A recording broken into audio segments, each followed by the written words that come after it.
Vamos lá. Agora, vamos ver os paralelogramas. O que acontece? Dentro dos paralelogramas, ainda existe classificações, porque a gente acabou de ver o quê? Nós acabamos de ver que existe duas classificações para quadriláteros, trapézios e paralelogramas, ok?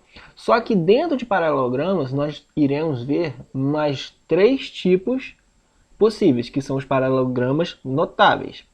Primeiro, eu vou, lógico, vou classificar, vou demonstrar o que é um paralelograma para depois mostrar que dentro dessa classe existe uma subclasse, tá ok? Então vamos lá, vamos definir o que são paralelogramas. O nome é bem sugestivo, ó, leia bem atentamente esse nome, paralelo. Então vamos lá. São quadriláteros que possuem lados opostos, paralelos e congruentes. Guardem bem essa definição. Lados opostos, paralelos e congruentes. Vamos montar um paralelograma desse no GeoGebra. Vamos lá. Qual é o nosso objetivo aqui? É montar um quadrilátero tal qual se encaixe na definição de quê? De paralelograma. E qual é a definição de paralelograma?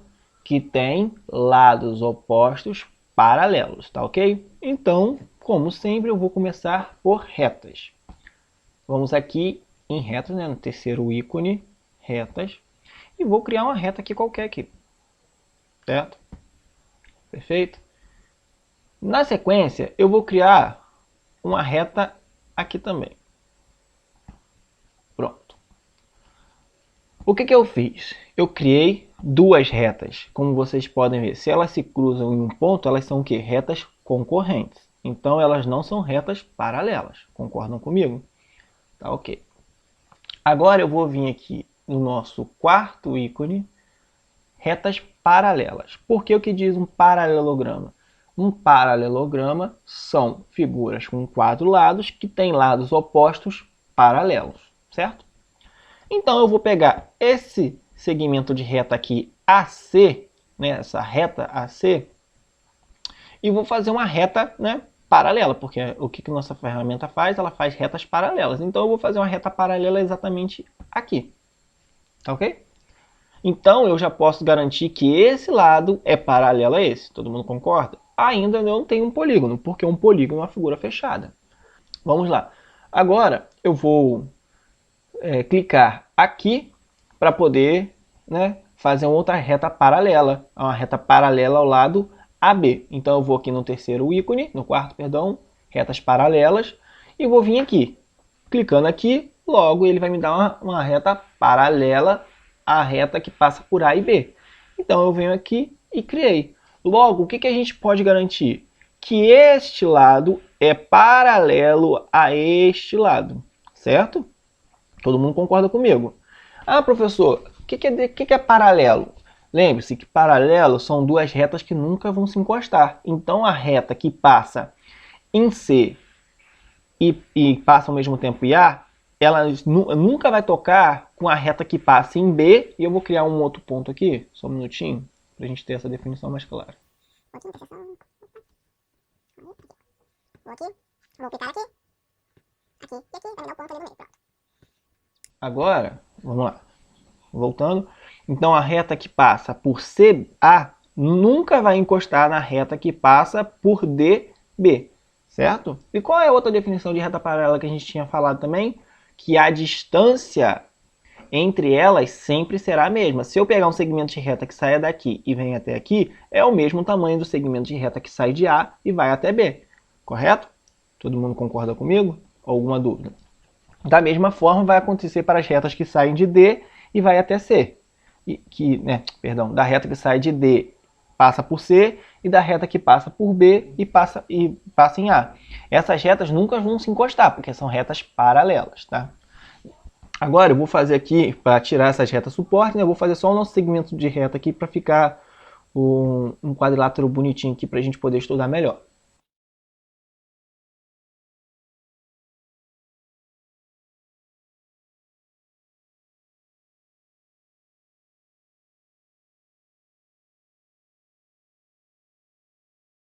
Pronto. Por definição, nós agora temos o quê? um paralelograma. Concordam comigo? E qualquer coisa que eu faça aqui, isso aqui sempre será um paralelograma, porque por nós termos usado a ferramenta paralelo, esse segmento de reta DB sempre será igual, congruente também, sempre será paralelo ao segmento de reta CA. Então, toda vez que eu mexer um ponto, eu nunca vou perder a propriedade de paralelo, então sempre esse polígono aqui será um paralelograma. Tá? Através desse polígono, nós vamos poder aprender as 3 classificações existentes. Vamos lá. Agora nós vamos aprender os paralelogramas notáveis. Como eu tinha falado, dentro do paralelograma existem 3 grandes classificações. Quais elas são? Retângulos, losangos e quadrados. Comumente, quando a gente fala de figuras quadriláteras, com 4 lados, nós nos referimos a quadrados. Entretanto, na maioria das vezes, são paralelogramas que, na verdade, não são quadrados. Aí vocês vão, de fato, definir o que é um quadrado e tomem sempre cuidado na hora de falar que uma figura de 4 lados é um quadrado, porque não, ela precisa de algumas coisas para que ela seja um quadrado, tá ok? Então vamos lá, vamos começar a definir.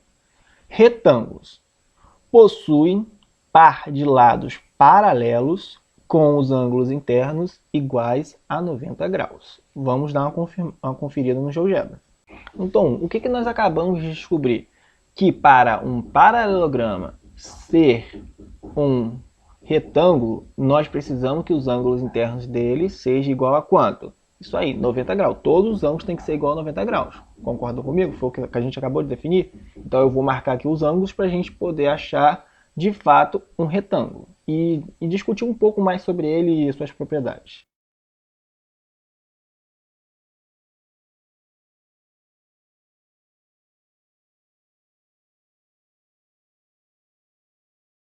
Como vocês podem ver, essa figura que nós temos aqui é um quadrilátero, que é um paralelograma. Entretanto, é um paralelograma genérico, sem definição nenhuma, certo? Para ele se tornar um retângulo, o que ele precisa? Isso aí, ele precisa que os 4 ângulos sejam iguais a 90 graus. Neste caso, não é, né? Porque aqui a gente tem 68, aqui a gente tem 112, aqui a gente tem 68 de novo e aqui a gente tem 112. Façam aquele mesmo exercício que a gente fez em triângulo, vai somando os ângulos internos que a gente vai chegar no mesmo coeficiente, no mesmo resultado, tá ok? Vamos lá, eu vou transformar isso aqui em um paralelograma. Vou trazer... Opa, não, foi muito para lá, sem vergonha. Vou trazer esse cara para cá. Vou trazer esse cara para cá. Deixa eu colocar mais curtinho, tá muito grande. Pronto. Como vocês podem notar, esse cara aqui pode ser dito como isso aí, um retângulo. Qual é a característica, assim, também muito marcante de polígonos que tenha ângulos de 90 graus? O que a gente sabe sobre um ângulo de 90 graus? Nós sabemos que ângulo de 90 graus quer dizer o quê? Que esta reta, né, porque a gente sabe que isso aqui é uma reta infinita, né, é perpendicular a esta reta aqui, certo? Tá ok. Mais uma definição. Nós sabemos que o segmento de reta CD é paralelo ao segmento de reta BA. Concordam comigo? Tudo bem. E prestem bem atenção que o segmento de reta AC também é paralelo ao segmento de reta BD.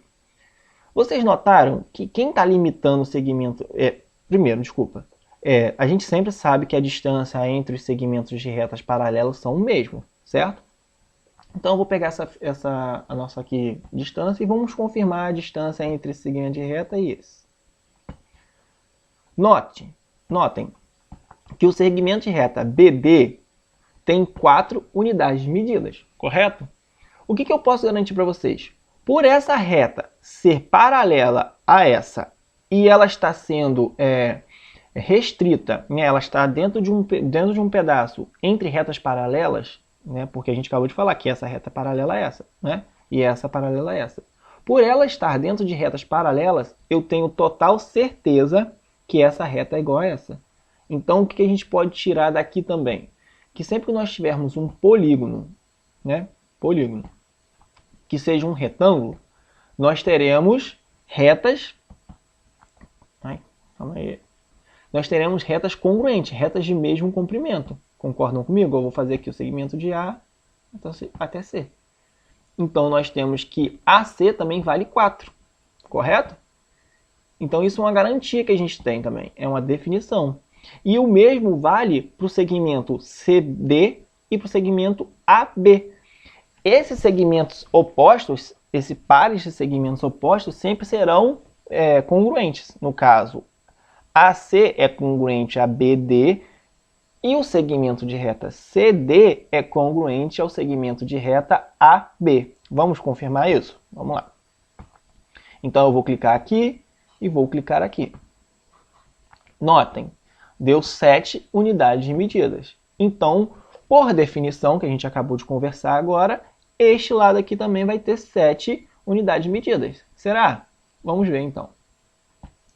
Nós vamos aqui e nós vamos aqui.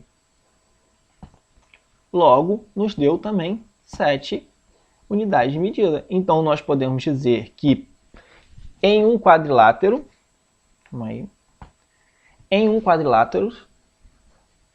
os pares, né, de lados opostos, no caso, esse par de lado oposto e esse par de lado oposto são congruentes. Né? Esse par é congruente, né, ao seu par, né, no caso, e esse cara é congruente ao seu par, certo? Tá aí tranquilo? Parece meio confuso, mas é bem simples. Quer dizer o quê? Se esse segmento de reta vale 4, esse também vale 4. Se esse aqui vale 7, esse também vale 7, tá ok? Losangos possuem par de lados paralelos com os lados congruentes, ou seja, lados de mesmo comprimento. Notem que quando eu estou agora falando de losangos, eu não estou muito preocupado com os ângulos, tá ok? Tem uma propriedade também que demonstra algumas coisas, só que no losango eu vou estar preocupado com os lados. O que o losango diz? Que quando os quatro lados forem iguais, aí de fato eu terei um losango. Então não basta apenas eu ter um par, né? No caso, esse lado com esse lado serem congruentes, iguais. Eu preciso dos 4. Então, já sabemos que a gente não está muito preocupado com ângulos, não vamos muito prestar atenção no ângulo, vamos prestar atenção nos lados. Então, eu quero lados paralelos e congruentes, do mesmo tamanho. Então, vamos aqui, eu vou tentar achar aqui... Pronto, aqui achei. Vamos lá, para cá, vamos aqui, vamos ali. Então agora aqui nós temos um losango de fato. Por que, professor, nós temos um losango? Parece tanto, mas parece tanto com aquela figura que a gente acabou de ver. Sei que parece, eles são tudo um pouco parecidos. O que vai diferenciar são as definições, tá ok?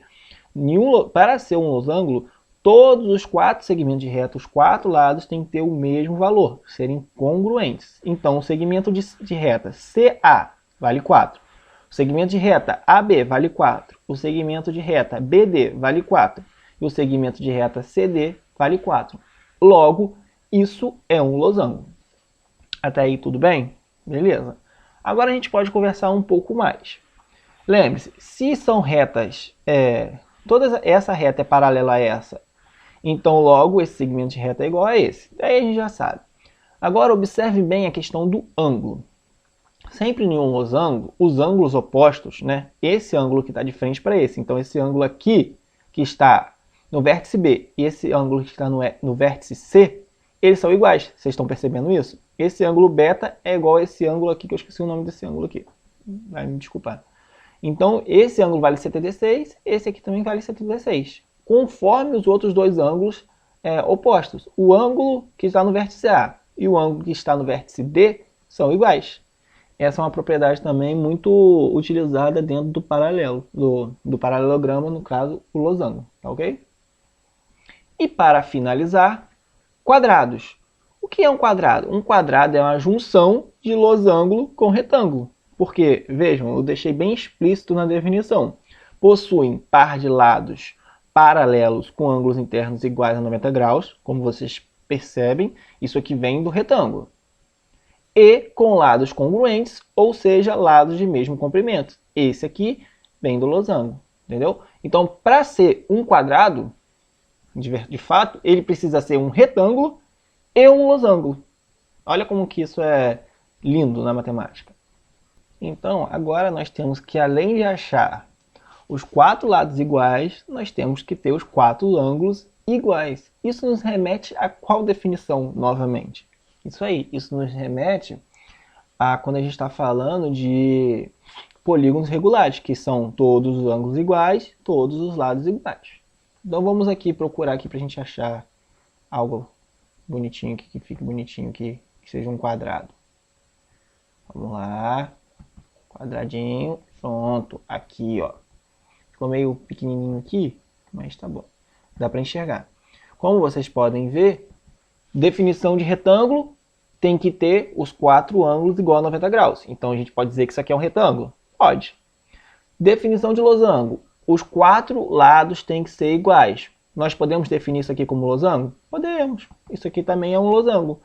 Entretanto, ele é mais importante ainda. Isso aqui é chamado de quadrado. Quando junta o losango mais o retângulo, nós formamos o quadrado. Essa aqui é uma das figuras mais importantes da matemática que vocês vão estudar pelo resto da vida de vocês, na faculdade, em qualquer lugar que vocês forem. Essa aqui, podem ter certeza, é uma das mais importantes. É uma das figuras mais importantes da matemática, tá ok? Então sabemos também que é uma figura, como se diz, um polígono regular. Agora, para aqueles que acompanharam a resolução dos exercícios, foram somando os ângulos, notem que se vocês somarem os ângulos desse quadrilátero, né, que agora a gente sabe que é um quadrado, tem 90 graus. Concordam comigo? Se tem 90 graus, cada um, 4 vezes 9, 36. Com um zerinho, 360. Então, todo quadrilátero, a soma dos ângulos internos de um quadrilátero, sempre será 90 graus. Concordam comigo?